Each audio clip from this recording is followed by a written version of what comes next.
Hello, welcome to NOLA Stamping. I'm Barb Baldwin, and this month we're focusing on the Florals in Bloom paper from Stampin' Up.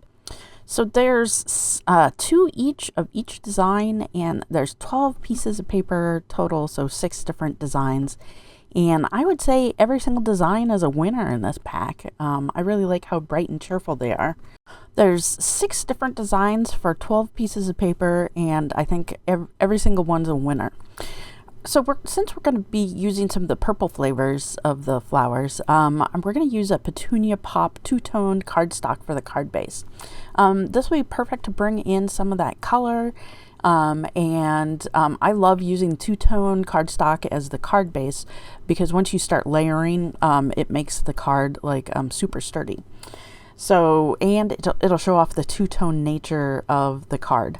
So we'll need the card base, so that's 5.5 by 8.5, and then another piece that's 4 inches by 5 1/4 inch, and then one last piece for the little sentiment strip that's 1.5 inches tall by about 2-ish or so inches.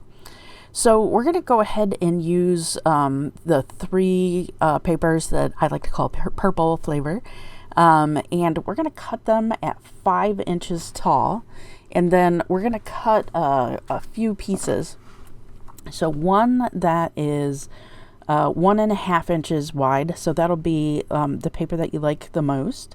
And then I used matching paper that was 1 inch by 1/2 inch, or 1 inch wide, and then another one that was another 1/2 inch wide with the little purple pattern on it, and then one that is 3/4 of an inch. So I really like that pattern, so that's why I used it for the repeating part. If there's another pattern that you want to use and pull in that design, like that works also. But I like having the repeating pattern since it's such a small repeating pattern. It's like a nice one on that card front. And then this paper, I used a little tiny sliver of it that's 1 inch, but then we're going to go ahead and use parts of it. We're going to cut out one of the flowers from the top for the card front.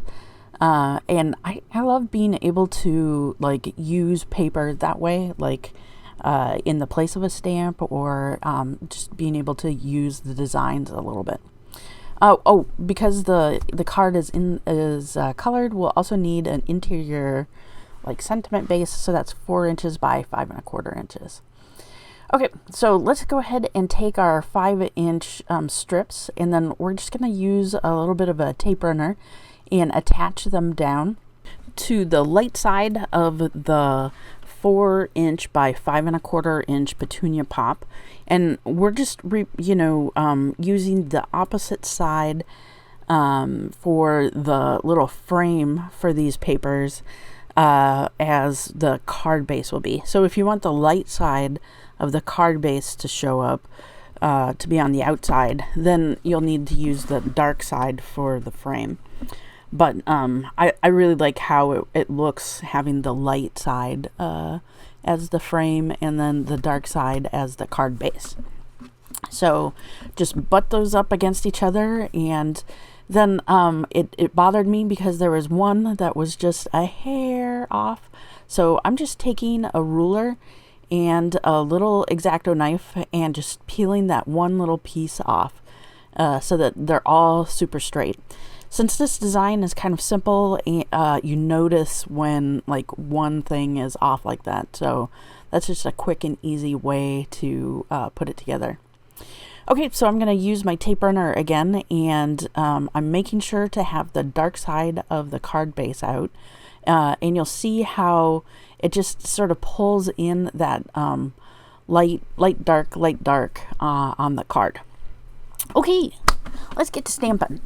So I'm also using Petunia Pop to stamp, and I am stamping with the Label Me Grateful stamp set. There's about 5 different really nice sentiments, and if you get the die set that comes with it, there's like a bunch of like florals that you can put behind it. But sometimes I just like making a really simple card, and I didn't want to drag out the die cut machine, so that's what we're doing, is we're just gonna make a super easy card. So just stamping the interior and then the exterior little sentiments. So I like that they have a couple of really nice ones. Okay, so I'm just taking my scissors and I'm dovetailing the end of the 1.5 inch little outside sentiment. And then I'm gonna grab, that's just a nail file. I use it on my cards all the time. And I'm just sanding down the edges to show off the white core of that two-tone cardstock. It's just something that sort of makes the little square pop. So I just think it's a fun effect and it makes it look really nice.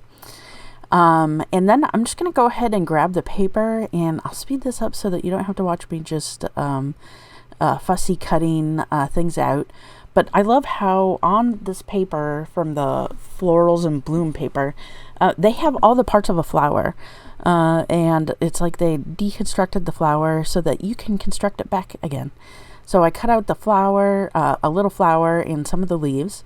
And then I'm just going to go ahead and put it on the top of that exterior like little strip. Just because I like the way that it'll look. I ended up having to cut off one of the leaves just so that it didn't interfere with the way that the sentiment was stamped. And I'm just going to go ahead, since it's on my desk, I have some liquid adhesive. So I'm just going to like line up that flower on the strip, and then I just want to put it across the front of the card a little bit at an angle towards the bottom, and then I'm just going to fit in the leaves, and then I'm going to add that last little flower on top, just so that it looks kind of cool and florally. So I'm just using the liquid adhesive to go ahead and attach those leaves to the flower. And then I'm going to go ahead and grab, it's called, a petunia pop. Not sure how wide it is. It's a 1/4 inch wide, the ribbon. It is a new, like, online exclusive ribbon, but because it's petunia pop, it goes along with all the colors, like the two-tone card base and all the purpley colors from the Florals and Bloom paper. So what I'm going to do is put down a little bit of tape runner on the back of my little floral element, and I'm just going to do a few little loops of that ribbon going up and around, just to give it like a little bit of oomph. And then I'm going to try and match my little loops so that they're somewhat even. And then I'm just going to go ahead and grab some Stampin' dimensionals after I get the ribbon cut to the right size. And I'm just going to put the Stampin' dimensionals to not only adhere the ribbon down, but it also pop up the element with the flower and stuff. So I'm just gonna go ahead, and it looks a little nuts, but I just put all on the edge of the ribbon. The tape runner keeps it down, but this will just really make sure that everything stays like directly in place. In retrospect, I wish I'd put another dimensional like underneath the banner, but I go back and do that in just a minute, so you'll see that. So I just sort of pat it down, add that last dimensional underneath the little dovetailed sentiment strip, and then I'm going to add that extra little flower. I could have put it in a couple of different places, but I like putting it down by that other flower. And I'm using my bone folder to just give a little bit of curl to the edge of that dovetailed strip. And then I'm going to go ahead and use the tape runner to add in the interior. And all that's left is to add some embellishments. I still have some of the starburst embellishments left over from the celebration. I think this was one of the freebies that you could get towards the end.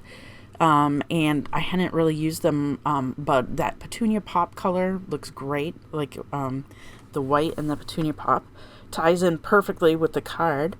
Otherwise, there's a few other, like some bling and some gems that would go along also with this great card that celebrates all things petunia pop. So I want to thank you for making this card along with me. I hope you made it or made it your own. And if nothing else, don't forget to stay crafty.